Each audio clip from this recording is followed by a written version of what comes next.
ये 7 संकेत बताते हैं कि ईश्वर आपके साथ है। हर हर महादेव दोस्तों जीवन की यात्रा में हम अक्सर सवाल करते हैं कि क्या ईश्वर हमारे साथ है या नहीं। क्या वे हमारी प्रार्थनाओं को सुनते हैं और हमारी मदद करते हैं या नहीं। यह सवाल हमें अक्सर सोच में डालता है कि ईश्वर की मौजूदगी क्या वास्तव में हमारे जीवन में है या यह सिर्फ एक कल्पना है। लेकिन हर व्यक्ति के जीवन में एक बार ऐसा समय आता है जब उसे हर जगह से निराशा और दुख ही मिलता है। इस वक्त पर लोगों की ईश्वर पर आस्था कम होने लगती है। वे सोचते हैं कि ईश्वर उन्हें प्रेम करते हैं या नहीं। लेकिन दोस्तों, क्या आप यह जानते हैं कि मन में आए इस विचार का भी एक आधार है। कहने का तात्पर्य यह है कि हमारे धर्म ग्रंथ ऐसे 7 संकेतों के बारे में बात करता है जो ये निश्चित करते हैं कि भगवान आज भी आपके साथ है और वो आपसे प्रेम भी करते हैं। जैसे कि ईश्वर का प्रेम हर कोई चाहता है, ईश्वर का साथ हर कोई चाहता है। लेकिन जब जीवन में पीड़ा आने लगती है तो हमें लगता है कि ईश्वर हमारे साथ नहीं है। लेकिन ऐसा बिल्कुल नहीं होता है। इस वीडियो में हम उन 7 संकेतों के बारे में बात करेंगे जिसके आपको पता चल जाएगा कि ईश्वर आपके साथ है या नहीं। दोस्तों, वीडियो को शुरू करने से पहले कमेंट में हर हर महादेव जरूर लिखें ताकि उनकी कृपा आप पर बनी रहे। और अगर चैनल में नए आए हो तो चैनल को सब्सक्राइब कर दें। पहला संकेत है अपनी लाइफ में अकेले पड़ जाना। दोस्तों, अगर आप भी अकेले रह गए हो, कोई आपके साथ नहीं है, तो इसमें आपको खुश होना चाहिए क्योंकि ईश्वर आपके साथ है। ईश्वर आपसे यही चाहते हैं कि आप अकेले रहो, खुद को समझो, इस जीवन को समझो और दूसरों पर निर्भर रहने के बजाय आप खुद ही अपना कार्य करो और आत्मनिर्भर बनो। ईश्वर आपको अपनी शक्तियों पर विश्वास करने के लिए प्रेरित कर रहे होते हैं और आपके अंदर इतनी क्षमता होती है कि आप किसी भी कार्य को अकेले भी कर सकते हो। जो लोग अकेले एकांत में रहते हैं वही लोग इस जीवन की वास्तविकता को समझ पाते हैं। दूसरा संकेत है आपको हर कार्य में विफलता मिलती है। आप चाहे कितनी भी मेहनत कर लो, आपको सफलता नहीं मिलती है। जी हाँ दोस्तों, यह सुनने में आपको थोड़ा अजीब जरूर लगेगा, लेकिन यह सत्य है। आप अपने कार्य को पूरी निष्ठा के साथ करते हो, अपना 100% देते हो, फिर भी आपको सफलता नहीं मिलती है। लेकिन दोस्तों, ईश्वर आपके साथ है क्योंकि उन्होंने आपको चुना है। वो यह देखना चाहते हैं कि उनका भक्त कितना जिद्दी है, अपना लक्ष्य पाने के लिए कितनी बार गिरकर फिर से उठने की हिम्मत रखता है। दोस्तों, जिसके साथ ऐसा होता है उनमें एक खासियत होती है कि वो कभी हार नहीं मानते।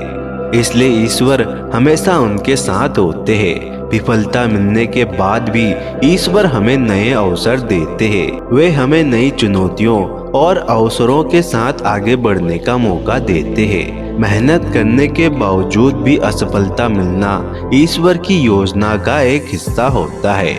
वे हमें मजबूत बनाने और नई सीख देने के लिए विफलता का उपयोग कर सकते हैं। और आपकी पूरी परीक्षा लेने के बाद ईश्वर आपको वो सब कुछ देते हैं जिसके लिए आपने असफलता मिलने के बाद भी कभी हार नहीं मानी। तीसरा संकेत है ईश्वर पर गुस्सा आना।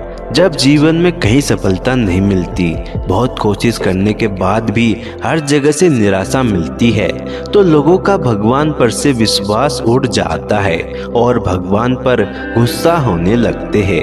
लेकिन ऐसी परिस्थितियों में भी भगवान आपके साथ ही होते हैं। यह सब ईश्वर की लीला ही होती है। वे अपने भक्तों की बहुत कठिन परीक्षा लेते हैं और जो भक्त कभी हार नहीं मानता उसे अंत में सब कुछ प्राप्त होता है। ईश्वर की लीला को समझना हर किसी के बस में नहीं होता।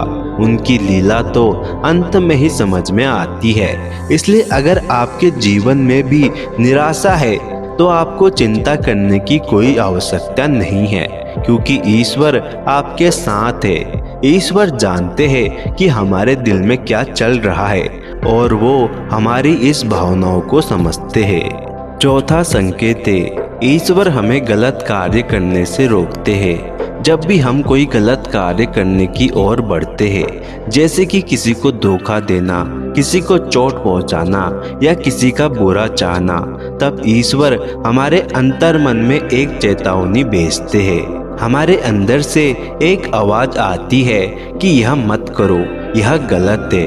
अक्सर जब ईश्वर आपके साथ होते हैं तो जब भी आप कुछ गलत करने वाले होते हैं, उससे पहले वो कुछ न कुछ रुकावट पैदा जरूर करते हैं। जैसे कि अचानक किसी की कॉल आना, किसी व्यक्ति को आपको रोकना या कभी आपका उस चीज से ध्यान भटक जाना। यह संयोग नहीं बल्कि ईश्वर की कृपा होती है।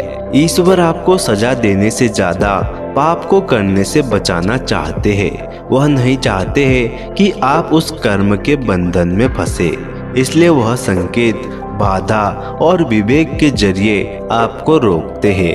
पांचवा संकेत है, लोग आपकी निंदा करते हैं। कई बार आपके साथ ऐसा होता है कि हर कोई आपकी निंदा करता है। घर वाले, पड़ोसी, दोस्त और रिश्तेदार सभी लोग आपको बुरा भला सुनाते हैं, आपकी नाकामी पर आपको सुनाते हैं। ऐसे में आप सोचते हैं कि इस दुनिया में मुझे समझने वाला कोई नहीं है। लेकिन दोस्तों, इस परिस्थिति में भी ईश्वर आपके साथ होते हैं।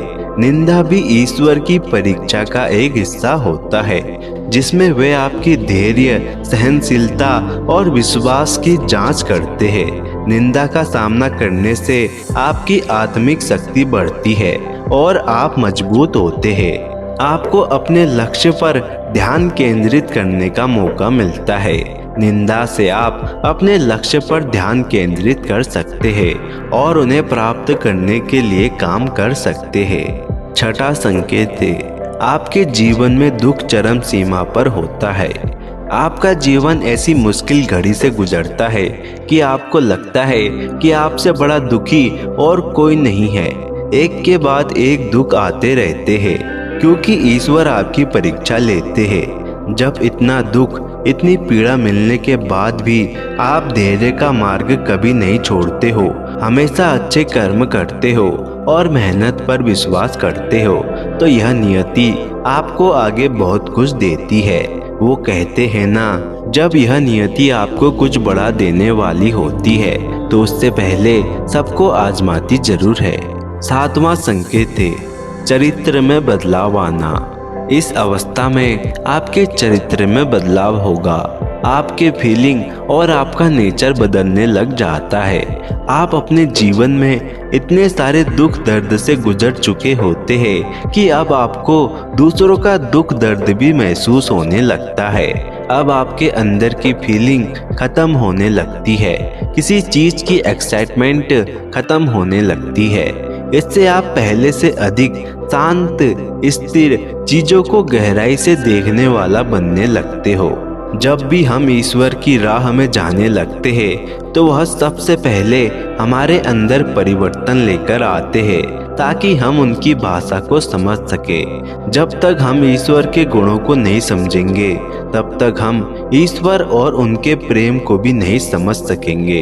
इसलिए ईश्वर हमारे अंदर बदलाव लाते हैं, हमें उनकी भाषा को समझना सिखाते हैं, चाहे वो दुख हो या किसी भी जरिए से हो। तो दोस्तों, ये थे कुछ संकेत। अगर आपको भी इनमें से कोई संकेत मिले तो कमेंट में जरूर बताएं और चैनल को सब्सक्राइब कर वीडियो को लाइक शेयर जरूर करें।